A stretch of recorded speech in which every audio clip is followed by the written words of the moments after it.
Akhir-akhir ini banyak banget perusahaan yang melakukan efisiensi, yang bahasa kasarnya PHK. Dari semua kasus-kasus efisiensi ini, mayoritas pada ngomongin AI itu bakal replace kerjaannya kita. Karena ngomong kasarnya, perusahaan teknologi kayak Microsoft aja juga akhirnya mengefisiensikan karyawannya. Ya, yang lain juga pasti ikutan dong ya. Nah, tapi uniknya dari sekian banyak narasi terhadap efisiensi ini, ada satu perusahaan karya anak bangsa yang semua orang tuh jadi ketar-ketir, yaitu adalah Tokopedia. Karena spekulasi efisiensi ini dikaitkan atau bahasa netizennya dicocok logikan dengan yang namanya TikTok. Buat kalian gak tahu, jadi kemarin itu kan TikTok ada masalah kan ya terhadap bisa membahayakan ekosistem UMKM dan akhirnya sempat ditutup dahulu dan akhirnya bisa buka lagi karena mereka itu sudah mengakuisisi Tokopedia dari Goto senilai 75%. Dan fast forward ke hari ini, banyak seller-seller yang sudah teriak nih bahwa Tokopedia udah gak kayak dulu lagi. Kayak terkesan kayak banyak banget kepentingannya itu lebih condong mendukung seller-seller yang sudah terintegrasikan dengan TikTok Shop. Dimana kalau misalnya kita mikir secara rasional, secara bisnis ya make sense lah ya. Kalian udah beli, kalian jelasnya pengen melakukan satu efisiensi. Tapi seller-seller ini ya pada teriak, kenapa harus begini, kenapa harus begitu. Dan dari semua pertikaian ini gue ngeliat tuh ada dua kubu. Kubu yang bener-bener masih nostalgic, pengen Tokopedia itu nggak diapa-apain sama TikTok, sama kubu yang oh ya udah, kalau misalnya kayak gini caranya, gue adaptasi aja. Dan gue di posisi yang cukup beruntung, gue mempunyai brand yang berkecimpung di dunia marketplace seperti ini. Dan memang ada beberapa distributor-distributor gue yang mengakui bahwa memang sekarang kalau misalnya kalian integrasikan, diklaim, sekali lagi ini semua spekulasi, algoritma itu lebih bagus kalau misalnya mereka itu terintegrasikan. Kalau misalkan mereka kagak terintegrasikan, ya lebih susah juga algoritmanya. Tapi komentar gue pribadi, menurut gue ini semua hanya spekulasi. Algoritma itu tergantung konten kalian tuh sebagus apa juga. Nggak semata-mata kalian itu integrasi terus langsung di-push, jelas sih kagak. Mungkin awal mungkin aja buat kalian itu langsung berasa impactnya, tapi gue yakin sambil berjalan pun pasti algoritma itu harus objektif, bukan subjektif. Jadi di video hari ini gue pengen share ke kalian para seller-seller di Tokped ataupun kalian di sini para kreator yang nonton video gue ini. Gue mau kasih tahu kalian sebenarnya gimana sih emangnya terhadap dunia Tokopedia sama TikTok Shop ini. Apakah memang benar kita harus terintegrasikan gitu kan ya? Menurut gue kita pertama harus ngomongin fundamentalnya ya. Kalau ngomongin bisnis pada umumnya, kita ngomongin yang paling grassroots banget, bener kayak rumput hijau tuh, bener rumput banget tuh ya. Pada umumnya orang kalau misalnya mau buka usaha di mana sih? Pastinya pasar. Kenapa orang mau buka usaha tuh di pasar? Atau mungkin kalian yang hidup di kota, orang-orang mulai itu dari bazar dahulu. Kenapa? Karena bazar atau pasar tersebut sudah membawakan traffic ke kalian punya brand. Jelasnya kalian happy, kalian tinggal fokus ke produknya kalian pastiin produknya kalian bagus, kalian bisa jualan. Di dunia offline aja kita setuju dong ya. Nggak bisa kita bergantung ke bazar terus, nggak bisa bergantung ke pasar terus. Pasti kan ada disrupsinya. Pada umumnya orang-orang kalau misalnya naik level berikutnya kemana? Ke ruko, dimana mereka punya toko sendiri, tapi nggak usah yang terlalu fancy. Pokoknya ada aja sendiri buat orang-orang yang sudah loyal dengan brandnya kalian, mereka mau tuh ke sana. Nah itu biasa step keduanya tuh. Step ketiganya saat kalian berasa bahwa kalian itu butuh ekspansi lebih besar lagi, kalian bikin konsep baru yang pada umumnya di ngomongin flagship store. Satu konsep yang udah bener tanah bangunannya juga udah miliknya kalian juga. Mungkin kalau misalkan kalian punya duit sebesar itu, kalian bikin deh flagship store-nya terhadap kalian punya brand. Fundamental ini kenapa relevan dengan studi kasus Tokopedia dan TikTok Shop? Kita harus tahu guys, dunia online itu hanya merefleksikan apa yang terjadi di offline. Dimana sekarang ini, orang-orang di Indonesia lagi merasakan apapun yang dirasakan sama seller-seller Amazon di 10-15 tahun lalu. Dimana mereka berasa, loh kok Amazon naik terus ya platform fee-nya ya? Mereka bingung. Wah gimana nih? Akhirnya tren yang waktu itu akhirnya muncul adalah mereka tuh bikin website sendiri lewat yang namanya Shopify. Nah di sini pun kalian harus mengambil keputusan. Kalian itu mau terus bergantung sama yang namanya pasar, layaknya di dunia offline kita bergantung sama pasar, which is marketplace kayak TikTok, Tokped, itu sama aja guys. Basically itu kan kalian bergantung sama pasar kan. Karena atensi ke produknya kalian terbatas. Bisa aja orang masuk karena kontennya kalian, tapi akhirnya check out di toko sebelah.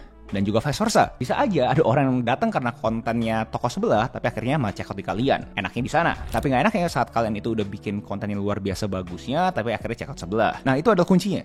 Saat kalian itu berasa udah banyak banget loss sales yang terjadi, sales yang tidak terjadi karena mereka itu akhirnya ke toko sebelah padahal masuknya karena kontennya kalian.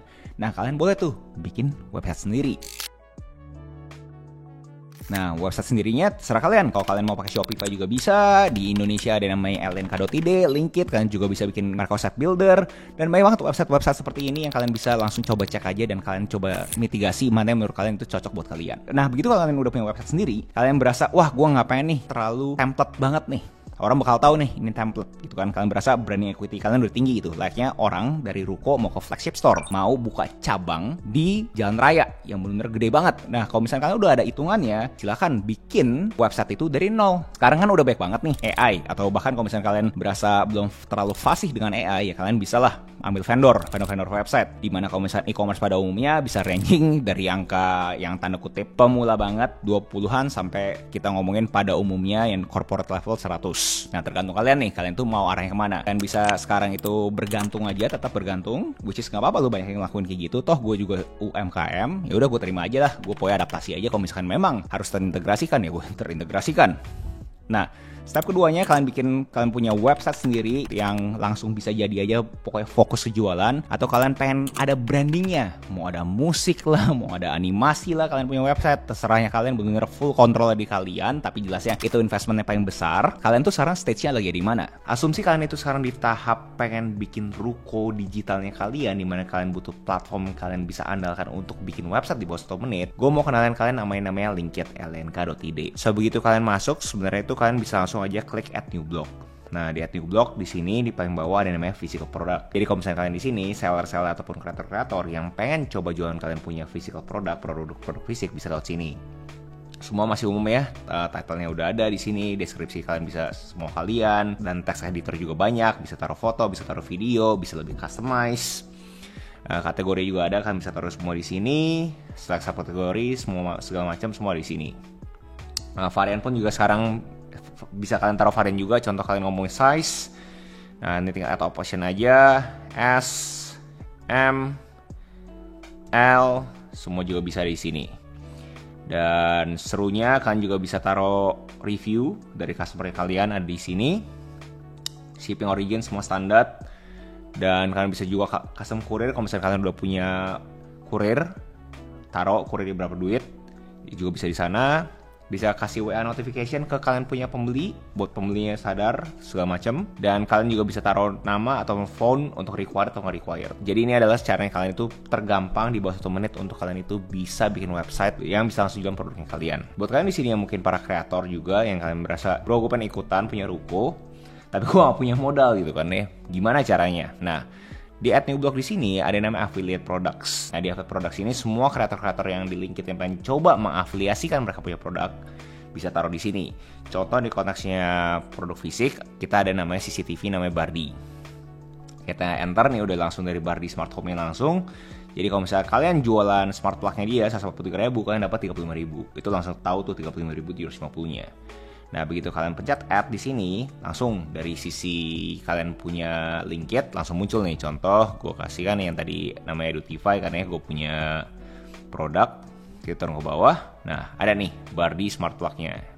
Jadi begitu orang beli dari sini, nah berarti gue akan mendapatkan komisi seperti yang gue sharing di sebelah sini, di mana 35.750. Jadi buat kalian yang tanda kutip nggak punya modal pun bisa langsung jualan di sini. Nah, balik lagi kalau misalnya kalian sebagai seller yang punya brand, ini cocok nih buat kalian nih, dimana kalian tuh bisa taruh di affiliates di sini. Kalian bisa set up public affiliate, kalian klik edit products, dan abis itu tinggal kasih deh. Kalian punya produk mana yang kalian pengen coba public affiliate kan, kalian buka tuh kesempatan buat orang-orang yang pengen affiliate produknya kalian. Kasih tau aja berapa persen segala macam, tinggal add segala macam. Add selected products, langsung dia ada di dalam database-nya lnk.id, di mana orang-orang klik affiliate products nanti bakal ada produknya kalian. Nah, public affiliate ini benar spesifik semua orang ya, semua orang user yang Linkit bisa pakai lebih dari 1 juta. Atau kalian lebih private kayak bro, gue udah punya database sendiri, bisa gue kerjain sendiri. Bisa gue masukin email orang dan habis itu cuma orang tersebut doang yang bisa jualan produknya gue. Bisa aja kalian klik di sini setup private affiliate. Nah, di sini kalian add private affiliate. Nah, masukin deh emailnya. Contoh aja kita ngomongin agusleo@youtube.com. Nah, produknya mana nih? Ya kan, contoh kita ngomongin inilah ya, short course Instagram Hack 2025. Affiliate fee-nya berapa persen? 50%. Nah, begitu di add affiliate agusleo@youtube.com ya bakal mendapatkan email seperti ini. Dan habis itu ya mereka bisa langsung jualan. So ini seberapa gampang kalian langsung bisa bikin website, bikin ruko digitalnya kalian lewat platform yang namanya lnk.id. Kalau nanya opini gue pribadi sendiri terhadap strategi yang harus kalian bisa lakukan untuk mitigasi semua resiko kedepannya di dunia digital ini, menurut gue semua dikerjain. Gue tahu terkesan sangat tolol ya, tapi coba lu pikirin deh ya. Contoh buat semua orang bisa relate adalah kalian itu punya suatu brand baju. Brand bajunya kalian pertama kali mulai bazar gitu kan ya. Namanya contoh brand A gitu kan ya. Nah brand A udah di pasar, kalian happy dong ya, penjualan luar biasa. Nah kalian berasa sekarang kalian di bazar ini kok banyak banget orang-orang itu yang mau beli, bukan karena pasarnya, tapi karena kaliannya. Nah alhasil kalian bikin dong, kalian punya ruko. Nah itu cocok tuh buat kalian juga kan, masuk ke website kalian pribadi. Nah sama berjalan, kalau misalnya kalian berasa brand equity yang makin tinggi lagi, kalian punya flagship store kan, yang di jalan-jalan besar. Jadi strateginya adalah, asumsi kalian mau gedein, kalian punya brand, kagak cuma mau di sana-sana aja, kerjain semua ya. Namanya juga distribusi kan. Menurut gue namanya retail, terutama produk fisik, itu tuh bener-bener sangat specifically ngomongin distribusi. Seberapa banyak distribusi yang kalian bisa lakukan. Kalau misalnya pasar kalian ditutup, menurut gue konyol juga. Kan pasar juga masih kasih kalian omset kan ya. Kalau gitu taruh aja gitu.